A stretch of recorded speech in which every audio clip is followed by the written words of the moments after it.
Hello everyone, it's Danny B here and welcome back to my channel. If this is your first time at my channel, make sure you subscribe down below for more NASCAR motorsports content here on DannyBTalks. Now let's get straight into it. After Darlington, first of all, I hope you guys had a great Mother's Day. I went out of town this weekend to go visit my mom. Her birthday was on Saturday and then Mother's Day was on Sunday, so it just works out perfectly every year. So got to go visit with her, enjoy time with family.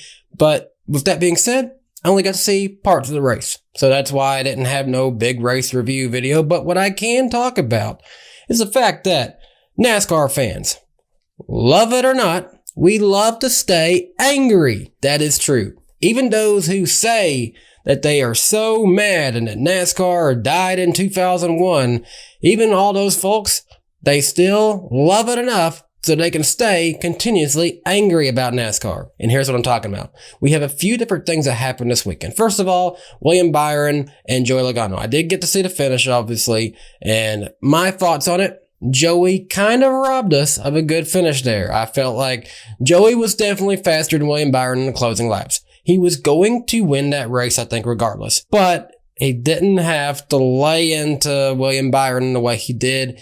Kind of robbed us all of a good finish. We might have been on track to have one of those Ricky Craven, Kurt Busch style races, or, you know, he might have just passed him down the back straightaway or front straightaway. It's coming through turns 3 and 4.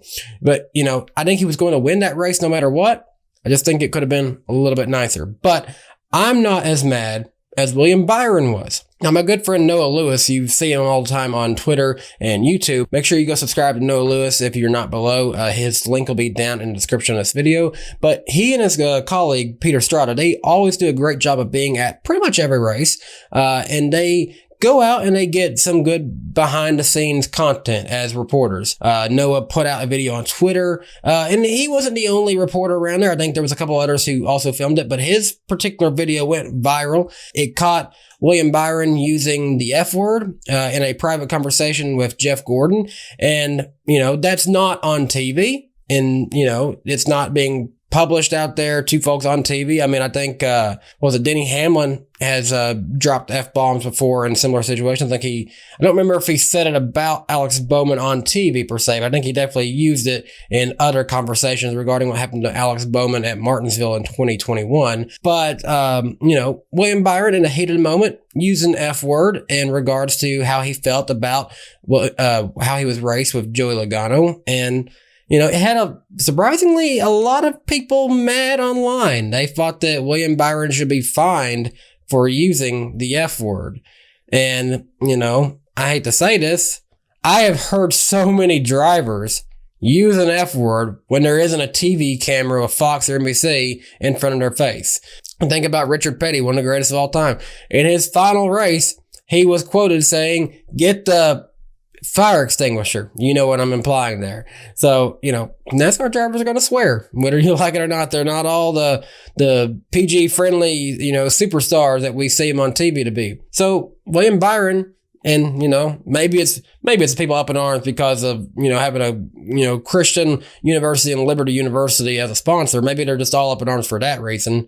But hey, William Byron in the heat of the moment used the F word in regards to how he felt about Joey Logano and how he was raced by him. I can't say I blame him. I mean, can you?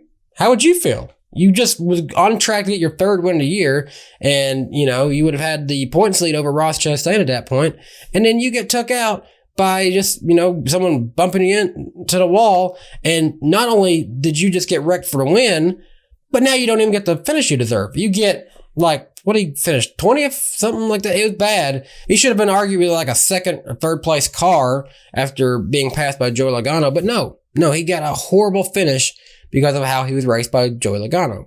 And Dave Moody fed into what a lot of people were saying online and had me kind of confused for a while yesterday. First of all, Dave, this was a joke, but it didn't read like a joke. So Dave Moody tweeted yesterday, "Breaking news, we will have important news on William Byron and his use of the F-bomb in the opening 15 minutes of today's Sirius XM NASCAR Speedway at 3 p.m. Eastern Time today." That right there in and of itself reads to me like Dave has got the inside scoop that NASCAR was going to fine him. So what happened in reality was, listening back to Dave's show, he was actually joking. He was calling out those who thought that William Byron should be fined for using that F word. And, yeah, I don't think that anyone should be thinking that. What Noah Lewis recorded has nothing to do with broadcast television. What I go out and do and record for my YouTube channel has nothing to do with broadcast television. It shouldn't conflict with anything broadcast TV. There's no rights being infringed there because it's two separate things. One is regulated by the, federal organization that handles TV coverage. The other is on YouTube, Twitter, social media that is not regulated. You can, there will be cuss words on the internet. That's just a fact of the matter. In 2022, there's going to be cuss words used on the internet. In this case, Noah Lewis caught William Byron using a swear word, and that was seen by many online. Hate to say this to you guys, there's a lot of bad stuff online, to say the least. And in this case, a NASCAR driver using the F word because he was mad. I'm not going to say that's something that we need to be up in arms about. The other thing I don't think we need to be too up in arms about, but some people are, is Chase Elliott's diecast situation for Darlington. So Chase Elliott was going to be racing in the Jimmy Means Napa throwback, and the car looked really nice in person. Well, not in person, I wasn't there. The car looked nice on the track, we'll say that, until he crashed it in practice. And when that happened, his car was totaled, it was done, and Hendrick Motorsports only brought one backup car for the entire organization. And just like Dover last week when William Byron wrecked out in practice, we had to go to the white car. And with William Byron's Raptor car, I think the revised version honestly looked better, and I would rather see that as a primary paint scheme for that sponsor. But for Chase Elliott here, unfortunately, just like the William Byron car, the time to get the wrap completed wasn't enough, and they could only wrap the sides. And when you're trying to do a throwback look, this just doesn't look right. So we had a white, top of the car with a Napa logo. Then we had the throwback look on the sides, and this car kind of cursed looking, kind of cursed. The William Byron one looked okay. When Alex Bowman wrecked all of his primaries in New Hampshire, they had to go to a Jimmy Johnson backup. The black Exalta car kind of looked cool, but the cursed Napa white throwback, not a good look. And unfortunately for Chase Elliott fans, Lionel Racing, good friends at Lionel Racing, they did something I did not expect them to do. They went and only offered one car for Chase Elliott fans. Now they're going to offer the Kelley Blue Book car, and they're also going to offer a race version of the Kelley Blue Book car from Bristol. So it's going to be two versions of that car if they want it. The race version at Bristol, he didn't even do good in. I figured for sure that Lionel Racing would see the cash opportunity with Chase Elliott fans because they love buying his diecast. I figured, hey, why not make the original proposed Jimmy Means throwback in the way it was supposed to be so fans can honor that throwback? And then let's go and make a race version of the white throwback version. Nope. Instead, Lionel Racing has come to the decision that the version of the Chase Elliott 2022 throwback that is to be produced will be what was seen on the track. So they're not going to make the original proposed design that it was supposed to be. They're going to make the cursed white version that was seen on track. Now, I'm not really, the biggest Chase Elliott fan in the world. My wife is, but a lot of Chase Elliott fans are kind of mad about this. And, to a point, I can't say I blame them.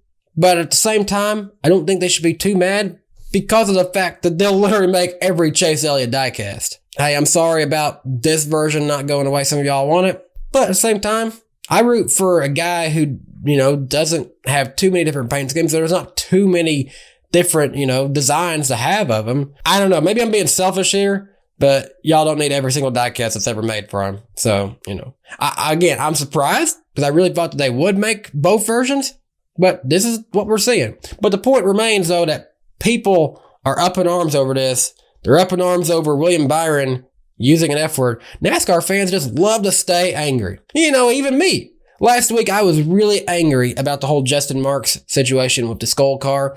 I've gotten over it. I know, hey, that is federal regulations. Even though I might say it wasn't a sponsorship per se, I got to come to terms that, I might have been angry about it, but I got to get over it. Because the point of the matter is that is a decision that is not up to me. I do not get to make those decisions. And I never will. I don't control the Lionel Racing decisions. I don't control what NASCAR wants to find and what they don't want to find. I'm just Danny B.